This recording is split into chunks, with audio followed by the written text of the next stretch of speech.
عليكم ورحمة الله تعالى وبركاته. maanta waxaa wareysaynaa Qaasim oo ku magac dheer Qaasim Qote. Qaasim, sidee u aragtaa gruubka Mandela Fit yaalka oo baraayo iyo juhdiga gelinayo iyo barnaamijkiisa? والله wax fiican sameeyo waa in ma sha Allah oo diin ku jirto way oo mustaqbalka ilmaha jiilka saddexaad oo wax u taro Soomaaliya haddaanay meeshaan rag badan dhalinyaro badan beerta ku galeen waxyaala qaar oo dhaqankeena la siiyey abu kacay marka ninkaan Mandela la dhahayo ma sha Allah wax fiican sameeyo waana ku taageersanahay dadkiina mujeeda ku taageer gareeya waana waxaan jeclahay qofkii fiirsahayna taageera dada wuxuu haystaa Mandela inuu ku xiran yahay community mise dad kale inta shisheeye oo caawinayo. warkaas sida u aragtaa mise Mandela waxa waa nin shakhsiyaantiisa juhdigiisa iyo lacagtiisa iyo hantidiisa oo ku rabo inuu ku safar gareeyo ciyaalka oo wadankan xabsiyada ku gad lahayn si uu ugu badbaadiyo? wallahi ninkaas xoogiisa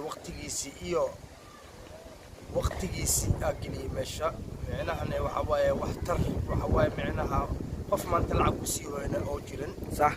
marka qof ku xiriyaan ma jirto qofna ma ku xirno صح qofkaasna marka waxa jeclaan lahaa dadkiina Soomaaliyeed waxaan oo dhagaha ka maqashiin waxa oo cadeen ninkaas oo sameeyayo beeshis baaka joogiya halkaas ana waa jooga waana ku caabiya marka taageer gareeya ilmihiina keena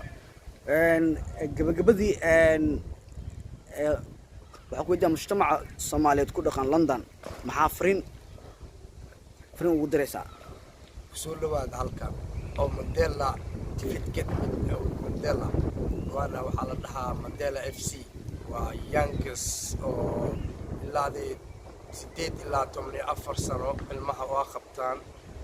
xaggaas banooniga iyo sportiska ilma madadaaliska waxyaalo badan fitness badan infaantiya sameeya soo dhawaad halkan ilmihiina keensada. waa ku maasantahay Qaasim, laakiin waxa ku darsaa waxay tahay ummadda Soomaaliyeed waxa uu sheegaa Mandela team Mandela ninka la dhaho qof oo ku xiran yahay ma lahan juhdigiisa iyo tabartiisa iyo xoogiisa waqtigiisa ciyaalkiisa dhamaantiisa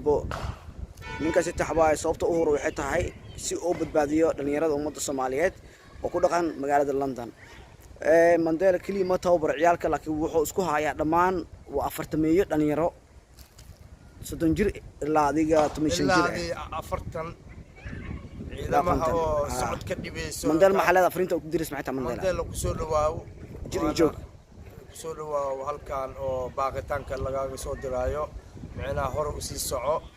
welcome Mandela waxa ku leenahay cimri dheer cid Soomaaliya ku siiyo jiri joog cadowgaagana cagta la tahay oo fiirsahayna taageer gareeya hada ona videogan aragtiin waxaan ni sameeyaa indihiina ma aragtay ilaahay nuur Allah ni keeno hadaana oo maxaa la dhahanay oo fiirsanayna indhaha Allah ni garido.